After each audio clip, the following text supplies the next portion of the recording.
Hey, what's going on, guys? I'm Chris, and this is Regular Guy Training. So I get a lot of questions like this, and it's mostly through email, right? It's mostly through people who are getting ready to come and take class from me, and they'll ask me a bunch of different questions on, okay, so how do I prepare for the class and all that stuff. And aside of the gear list that we send out, what I also do is I try to give out a lot of tips on what you can do to help yourself out as far as just a class is concerned, and just in training with people all together. It's a very universal thing because it isn't just specific to me. It's helped out on places that I've been an innumerable number of times. So we're gonna go through a lot of different things here, and if it seems like I'm a little rambly or a little peppy today, it's probably because I'm on a lot of caffeine right now. So I'll try to not talk too fast, and then we'll see, how this works out. All right, so you guys can see a bunch of stuff littered out here. All of this stuff, minus the crates, obviously, go in this bag. Now, here's the thing. We're going to go through this individually because this is just stuff that has helped over time. First thing, I like to keep extra masking tape on me now, just for servicing targets and all that other stuff. A lot of times when you go to schools, I'll have masking tape provided, but I tend to bring a little bit extra out, because a lot of times there may be shortages or maybe dudes sharing stuff. So if I bring a little bit extra out, it's never not helped, okay? And having extra masking tape just in case you're on a range like that, and the masking tape for whatever reason ends up getting left out, and then you get like a random, southern rain, and it just wets all this stuff up. You have at least a few extra that were kept in a bag or something like that, just to keep things a little bit drier. It does definitely help. So there's that. I usually bring extra staples now, just because I've never heard, and a stapler, but I've never really heard from any instructor anywhere, anytime that I brought an extra stapler up and helped out with either setting up the range or changing up targets after the targets get beat to hell, and have that instructor tell me, "Nah, man, we don't need your stapler." If you're that guy that helps out and brings an extra stapler and all that, it's great. And you never know, dude. Like, things get freaking crazy, okay? Because you may be at a class and a stapler might get shot for pick a reason, or it quits working altogether, or there aren't enough staples. Just pick a reason, and there's enough validity in there to bring extra staples and all that stuff. By the way, if you end up getting a stapler, and this isn't like mandatory stuff, it's just stuff that has helped me over time, get this one, okay? Get this one. If you try to get the cheaper plastic one from Stanley at like Walmart or something, it's gonna break or just not work very well. I've already made this mistake, so don't do that. Now, this is more because I run a training program and all this, but I tend to keep a timer. I tend to keep a timer in the bag also, just in case there are drills where you end up using timers. There are very few instances that we actually use timers, but if you're using a timer, it's usually to record like individual performance and having another line start up because you brought a timer, or if a dude's got a dead battery or a battery dies in the middle of it all, it doesn't stall to a crawl. And again, I've actually been in classes where dude's timer battery, his 9-volt died, and I busted out the extra timer. I've never had people look at me, or the instructors look at me like, "Why would you bring an extra timer?" No, it just helps out with stuff later on, and it's good stuff to have for you personally later. So there's that. Now, magazine loading stuff. I get it. We can load magazines by hand. Particularly with pistols, though, eventually that starts to become a pretty big chore, particularly when it's cold. You start tearing up fingers and all that other stuff. It really starts to become a chore, particularly on Glock magazines that start to get in like the mud and stuff. And those mags will work, but they start becoming a real chore to load. So having a Lula definitely helps. By the way, having a rifle magazine loader really does help, and let me show you how it does. Okay, it's not so much that you're tearing up your hands, because rifle magazines, particularly AR magazines, are very forgiving as far as all this is concerned. But let's say we have a drill that is real specific as far as round count or something, and let's say that we need a particular number of rounds. It helps you de-retard yourself just a little bit, because after a while, and those of you that have come out to classes, you may have also felt this, okay, to where your brain starts to go on autopilot, and you just start jamming things. You start losing count, and by jamming things in there, I mean just loading your mag, and you start talking to somebody, and before you know it, you lost your count. So let's say that you need like 15 rounds in there. This guy specifically absolutely helps, because it maxes out at 10. So if you need 15 rounds in there, you just count 1, 2, 3, 4, 5. Okay, cool. Drive it in there, and then you max it out at 10. You drive it in there. Good. We're at 15 rounds, right? This is the strip Lula, and it really does help. Just to help de-retard proof yourself, and even if you're just loading magazines to full, here's the deal. Your 30-round magazine fitting 31, in some cases 32 rounds, unless it was designed for more than that, your 30-round magazine being overloaded to 31 is accelerating its wear, especially on its feed lips and stuff, okay? So what you do is you essentially start shortening the life of your magazines if you consistently overload them.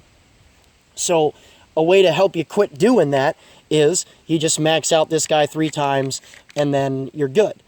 So it honestly just helps in a variety of little ways, and I'm amazed over time how much I've actually used that strip Lula. While we're on magazines, you guys obviously have noted the super flamboyant duct tape. Duck on the duct tape. So, duct, I know it's supposed to be said. But, here's the deal. A lot of different places will tell you to label magazines. Now, a lot of people will tell you, okay, take a paint pen to it and it works, right? I noticed over time, even with paint pens and all that stuff, the paint that comes out of those things starts to fade really badly. And honestly, I'm so tired of having my magazines walk away that I do very similar to what dudes do with like Bic lighters. They'll get like the zebra pattern one or the pink one or whatever, just to keep their lighter from walking away. This is because of that, okay? I am now the guy that everyone knows there are ducks on his duct tape and on all of his little magazines.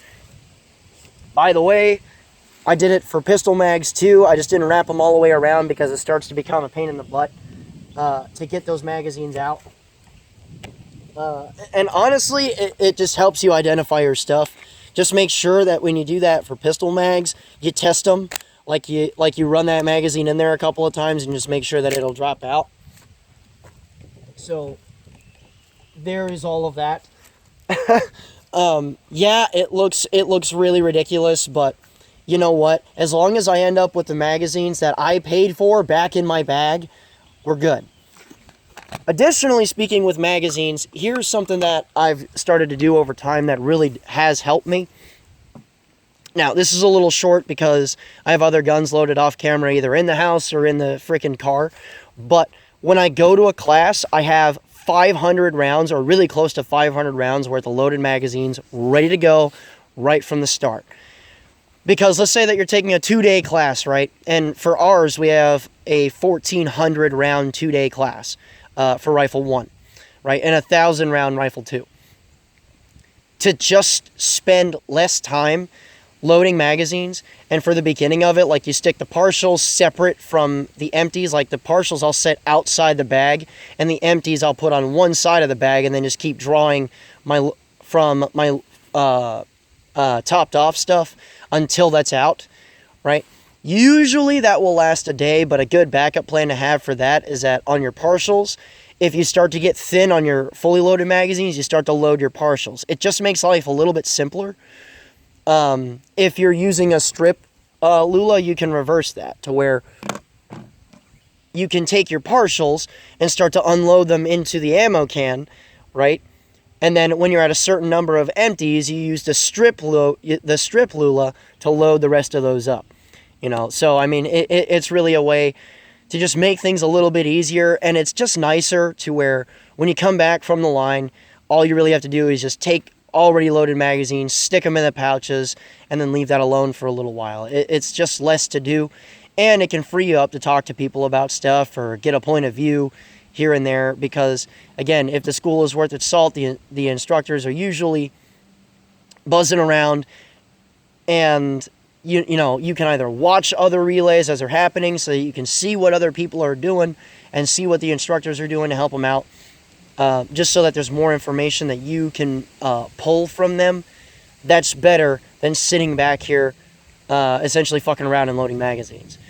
So that's what I have done over time, and it's usually the same thing with pistol magazines.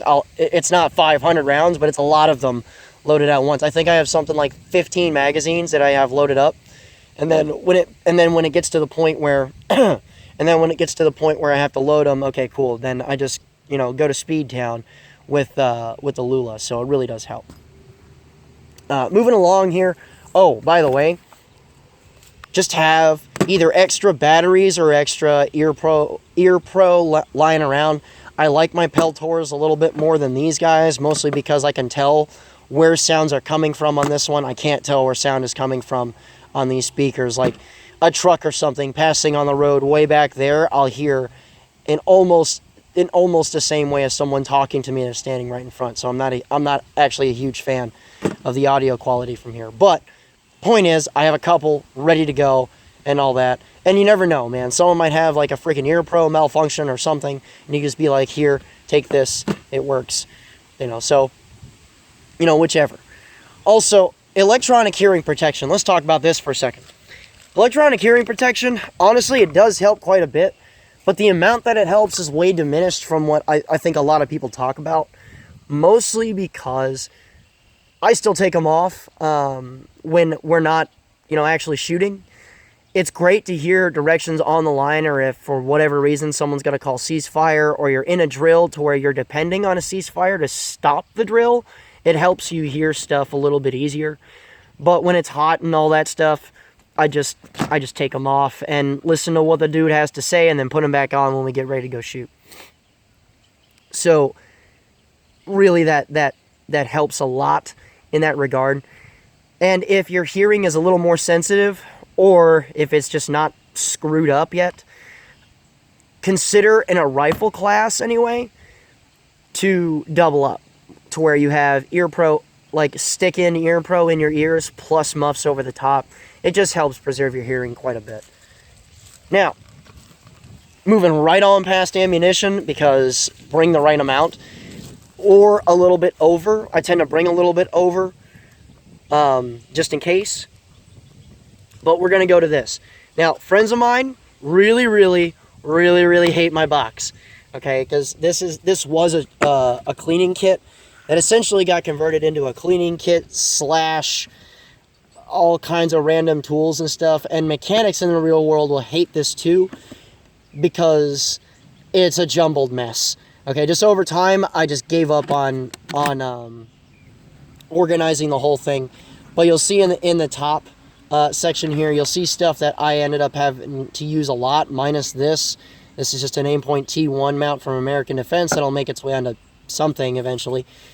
But, you have your big flathead screwdriver, your Loctite. I cannot tell you how many times this guy has helped me out just mounting up like Surefire lights that have the 1913 mount on them or whatever. It just helps, believe me. Have one of these. All kinds of rods and stuff to deal with a stuck case or a stubborn separated case that doesn't want to come out ever. Or an extra flashlight mount definitely helps. I've handed this guy out a few times, either because a dude's mount either broke, or a dude would show up to a class with a light duct taped onto his rifle, which isn't really a bad idea. If you don't have the money for a mount, yeah, duct tape definitely works. But if I see a dude with a duct tape mount, I'm just like, here, mount this up, and you're good, right? Having one of those definitely helps. And a side of most often used, Allen keys or star keys that are up here, I have the stuff that's underneath it. Now the stuff that's underneath it, that's when we get into bore snakes on the random and very rare occasion that I actually clean my barrels. More than one AR wrench just in case stuff starts coming loose. That's happened before. You have, and the stuff coming loose hasn't happened for me yet.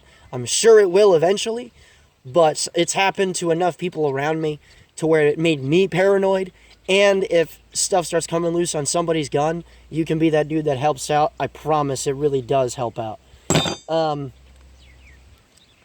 then you have, your Allen keys and star keys. I would highly suggest English and metric just in case. This is something that honestly has gotten a little bit of use to where somebody shows up and he has a problem with a super tight 1911 or something like a Kimber and a freaking 1911 takedown tool. I shit you not. It actually, on rare occasions, I have used this thing to help out in classes that I've taken before.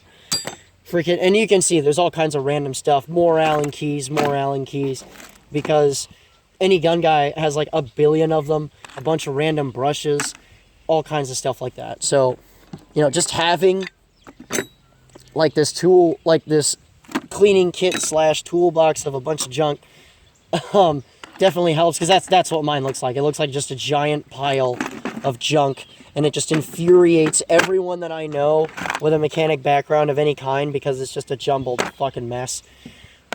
But it absolutely does help. In tandem with this, I would also carry around the lubrication of your choice, because you never really know when exactly you're going to apply more, either to your gun or somebody else's.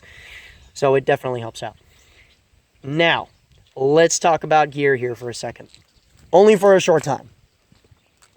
Now, as far as gear is concerned, first thing, if you are taking gear to a class, this sounds very, very basic, but if you are taking gear or something to a class, this is basically my teaching rig.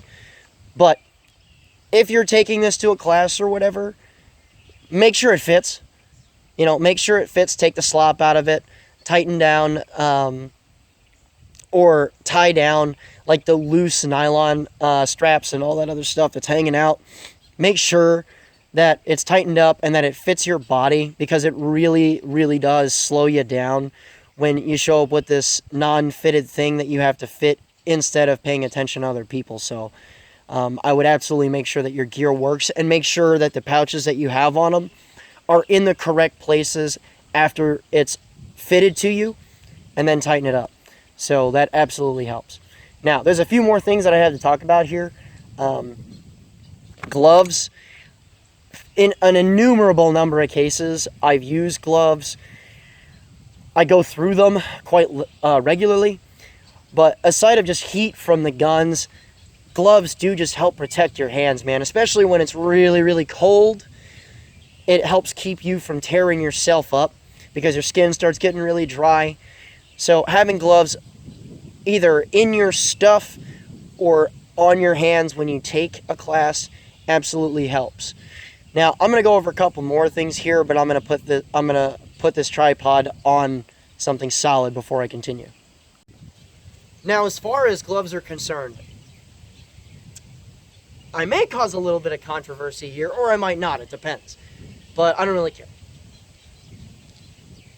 You really, really need to not pick gloves based on shooting. Because gloves that are great for shooting are terrible at everything else. Right? Now, I've used mechanics for a long time. They work out really good. I'm not worried about the tactical significance about gloves during class, okay? Because as far as just like my military stuff is concerned, that's a separate set of kit. Very,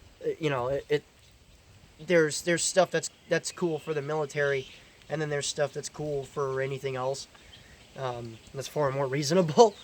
But you have a set of gloves on here, right? Now, a couple of things that really have to happen when you throw on gloves. A, you have got to make sure that there is a decent blend between how much dexterity that you have and how protected your hands are, right?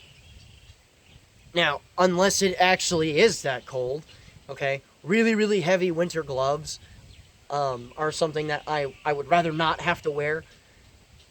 If that is the case, I prefer, like, having a set of heavy winter gloves attached to my primary gloves, right? To where I can keep my hands warm, and then when it's time to shoot stuff, I can simply take the things off. That's actually what stuff like this is for, is either to keep the gloves together or to hook a heavier set of gloves onto it. That might not be what this is particularly for, but it's what I'd use it for, is to have heavy winter gloves to keep my hands warm while I'm sitting here listening to instructions. And then when it's time to shoot stuff, just yoke them off and let them hang, okay, while I'm doing things. You know, it's going to suck either way, so don't worry about the gloves hanging off your wrists. That's number one. Number two, I've never understood why cutting fingers off of gloves made any sense at all, right? I tried that for a good while when I was running like crew serve weapons and stuff like that, like when that was my job, when I was new to the Army. And they would consistently, like the edges of them would consistently snag on things. It was just a colossal pain in the ass. So what I'd rather do is I'd rather have a glove that has a good blend between how well my hands are protected and how much dexterity I have with the thing that I'm using. Which is why I really, really like firm grip gloves as well. I've seen that start to catch on here and there, but go to a Lowe's, use, if you have it, obviously, use your military discount and get a set of those gloves because they're awesome. They're actually amazing. Because to me, it's almost perfect in in the fact that they do provide a good degree of protection and dexterity at the same time. Now, on the opposite side of the house, I hate the pig gloves. I hate them. You might have seen them on a lot of different, like, either shooting channels or, some people that are really trying to push the tactical vibe and all that shit. And you might have seen a lot of different reviews from them to where they actually are excellent shooting gloves. You throw those things on and it doesn't even really feel that much like you're wearing gloves and you can do everything that you need to, right? That's the problem. Everything pierces those gloves, right? Everything. I mean, like splinters off of like plywood or whatever. They'll pierce those gloves. So the point of gloves is to protect your hands. So don't buy into that kind of shit.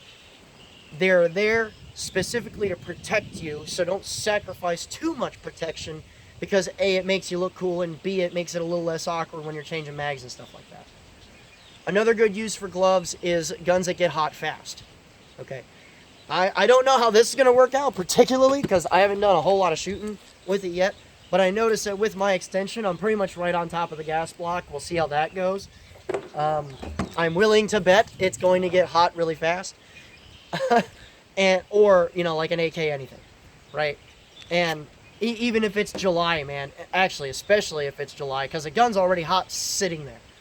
But once you pick it up and start shooting with it, man, this hand gets scorched real fast. So having a good set of gloves protect your hands, even if you're just wearing the one and trying to do your thing here because you don't want both of your hands covered up in July in the South or something, it really does help out.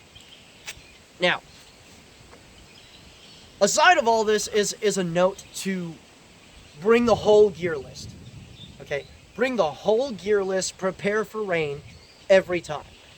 And I'm not just saying that because I am absolutely I'm absolutely just consistently followed around by the worst rain clouds in the area. Right? Almost every class I've done, half or more of it has just been dumped on by rain, sleet, or snow, or whatever. So prepare for rain, prepare for wet, and that gives me a real good segue into this next thing to talk about. And this, as far as just stuff you bring with you that isn't maintaining your body, is you must bring Right in the Rain notepads. I personally believe if you're bringing a notepad, unless you're going to an indoor range for a class, you absolutely need to bring Right in the Rain stuff. Um, First of all, notes are incredibly important. Like, if you're at my classes, I don't care if you copy paste every drill that's in there and then use it at the house. You bought the information from me, take it as far as you want. Just if you start running your own school, credit me, please. That would be nice. Um, but honestly, you really don't have to. You already bought the information. And generally speaking, gun guy schools teach about the same thing with their personal experiences and their individual take on what they've previously learned, meshed into what they believe is the best formula. That's all it really is. So, for me, if you come and take a class from me, like, if you have questions at all on any of the material, or if you want background on how to run a drill, come and ask. Come ask that instructor, ask that guy, and then sit there and write that down on notepad paper that won't get destroyed by the precipitation from the sky, okay? Or even dew in the morning. It depends. It depends. So make sure that is taken care of. Next thing, when you're messing around with all of this ninja shit, and if you're taking a class, you're feeling good, you're paddle boating all over the place, right? It would really suck. It would really, really suck to spend all this money to come out to a class to try and pull all this information and then pass out from dehydration, right? Bring a case of water. Honestly, it's a good idea to bring a cooler. And if it's a cooler, not a Walmart cooler, eventually you want to work your way up to something the equivalent of a Yeti, especially if it's in like summer months where the sun is just beating down on everything. It's real nice to have some cold water available, but have a bunch of water on hand. Now, I'm not going to sit there and beat people to death about the whole caffeine thing. Look, I understand, man. Like, stay IV. I stay IV to caffeine all the time, right? And I need it to wake up and get my brain running and stuff. Just don't overdo it. Just don't kill yourself on just pounding that all day, because you get dehydrated really fast. Bring a bunch of water and then bring your startup caffeine to essentially get through it. When you take lunch, if you need more caffeine because you're starting to feel exhausted because of either weather or whatever, I've personally driven over 20 hours to a class right after a work day when this wasn't my job, and like I would drive right after that work day, 20 hours, get there, and that first day of class, man, I'm just sucking. I just feel tired all the time. So yeah, if at lunch you need caffeine or something, yeah, absolutely. But again, just don't overdo it, because it pulls the water out of your body so fast, and you'll get dehydrated really, really quick. Learn from my mistakes, okay? I haven't passed out, but I've done something almost as bad in classes before, to where I was so dehydrated that I was on autopilot the whole time, right? To where I'm just sitting there. I don't even know what the dude is saying anymore. And when he was done, it's okay. And then just going through the motions. I'm not learning anything. I'm not listening to anything. So that's just as bad as passing out from dehydration, because you're not getting what you want anymore. So bring a lot of water. Now, last thing, this is just something that if you can do it, do it. My wife made this for me once before a class, and dude, sharp as a tack the entire time, man. I could have done heart surgery on the fly. A protein shake of some kind, like right before class, in conjunction with a light breakfast. Don't eat super heavy, but in conjunction with a light breakfast, just knocks it out of the park. Okay, and stuff that actually does really help. Some of it obviously is for taste, because a lot of this does taste like butt. However, she threw in some protein powder. Pick your poison on that. I'm not getting into that discussion. But she threw in some protein powder. There was vanilla yogurt in there. There was milk. Okay? And I'm not talking about doing this like as you show up to the line. Do this a little bit beforehand so that you can get that dairy taste out of your fucking mouth. But and then after the milk, she had the strawberries, the bananas, and that really helps if you have body part problems and just keeps you from cramping up and all that stuff. And then after the bananas, she had avocado in there, and that right there is your ace in the hole, because all that stuff blended together. I'm gonna be real with you, it kind of tastes like butt, but it's tolerable. Number one, and number two, when you're done with it, dude, just all the lights get switched on and your brain is there. You're able to focus and pay attention to other things. It's the proper startup brain food to just get you going. I'm not getting into a nutrition battle, but it's what's really helped me. And every time that I can, I do that right before like a class or something. Like as I'm waking up, I'm knocking this thing out.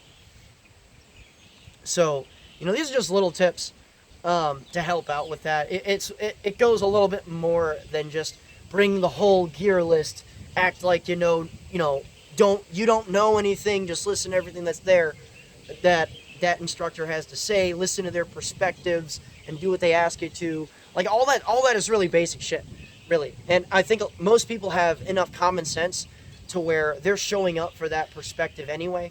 So they're going to sit there and they're going to listen to what that dude has to say regardless. It's just the little things that make life so much easier when you're going to do this kind of stuff, especially if you've been doing it for a little while. So, what do you guys think? What are your little methods of getting through training classes and stuff and ironing out as much value as you can possibly get from this expensive-ass practice? There might be something that you guys disagree with me on a few things or have a point to add or something like that. The discussions that go down in our comments section. I was about to say but it's ours, because fuck, I barely add to that thing. You guys are the ones talking to each other a lot. So the discussions that go down in our comment section are amazing. They're amazing. And I've looked through this before and I see all the value added from all the experienced dudes that do this. So I absolutely encourage you guys to chat amongst yourselves a lot. Speaking of rifle classes, by the way, I just put one up. We have a rifle class going down in Maine, middle of December. I'll leave a link for all of the mobile classes in the description below. But we are, in fact, going to Maine. We're going to be doing Rifle 1 and 2 out there. November's coming up, obviously. You guys have heard me talk about it. I got November in Florida. That's pistol. Very beginning of December is Lexington, Kentucky. And that's pistol 1. And then the middle of December now is Maine. And that's Rifle 1 and 2. So come out, check that out. If you have any questions on any of that, you can either shoot me an email, which is going to be in the description, or ask through the comments section. If it takes me a little while to get to you, I'm sorry. I do have a lot of shit to do. But shooting me an email works just as good.